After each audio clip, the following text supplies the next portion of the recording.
Twitter has introduced a tip jar. Well, they're still rolling it out. It's still in testing. I don't have access to it yet, but they are rolling out a tip jar that just shows up on a Twitter profile, and you can send cash via a few different options, including Patreon, which is interesting. Really cool.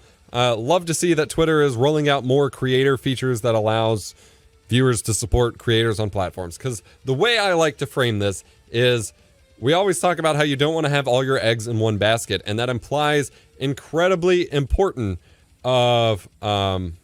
it's incredibly important for your monetization to not be distributed to... Sorry, my wording is failing. I'm looking at chat. It is incredibly important for your monetization to not be all in one basket in terms of the metaphorical eggs here. It is incredibly important for you to distribute your monetization across different platforms. And so, for example, as a streamer or as a YouTuber or as a content creator, instead of just relying on the monetization features in the platform that you're actually creating content on, be that YouTube AdSense or, YouTube channel members or Twitch subs or whatever, you should really be... You'll always have the people that support you through those available features because they're immediately right there on the site itself. Because if you're on YouTube or Twitch, it's like sub. You'll get people who naturally use it. So that means that your work to actually promote people to go to another website to support you needs to be for another platform. And so as a streamer or content creator, it could be incredibly important to encourage people, if they want to contribute to you financially, to do it on a platform like Twitter. Because that both builds up your Twitter presence in case you lose access to your stream or your YouTube channel or whatever. That's another site you can contact them, as well as just more building up your brand and reaching new people in the first place. And that's a second place of monetization. In case monetization falls through or you get banned from your content platform, people can still support you as a creator as you transition somewhere else. Distributing your eggs, monetizing everywhere, even if you don't get, even if you have, like, for example, I believe it's called Ko-fi, but it's worded like coffee, K-O-F-I.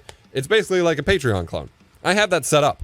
I get every once in a while someone buying me a coffee through it, and I have like 3 people that go on it. Those 3 people still matter. Now, I will still loop them back to Discord for posts and things like that because I can't manage outreach on every monetization platform. But by providing that option available, people who prefer to use those platforms, who may have otherwise not supported me because they are, they are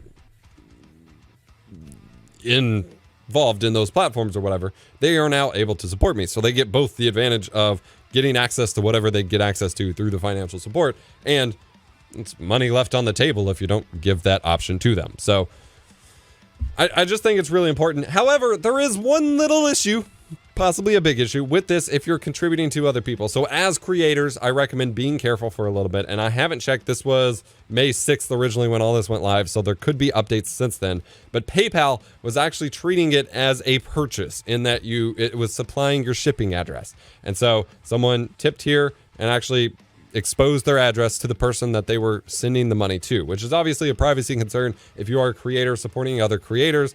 There's doxing concerns, things like that. However, it is apparently a specific issue with PayPal, and Twitter itself is already looking at it and looking to work that out, and it looks like they have updated it already. So we are good to go here.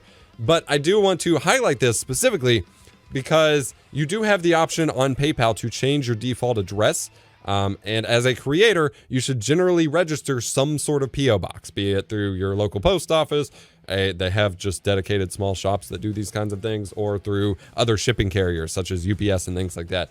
Because you have to use an address whenever you're filing copyright takedowns on YouTube or Twitch, for example, when you're submitting legal documents and things like that.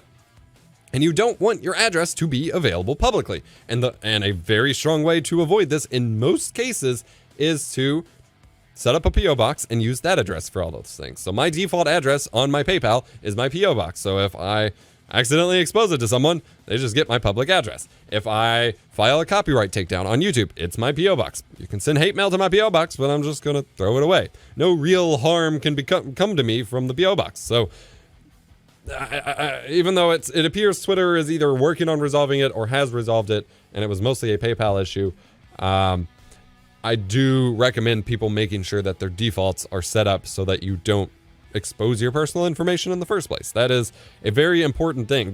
There's obvious privacy issues when it comes to specific platforms and how they handle and display your information, but there is also operational security, which is you doing your part to make sure that, none of that is exposed in the first place. And that's also on you to some degree.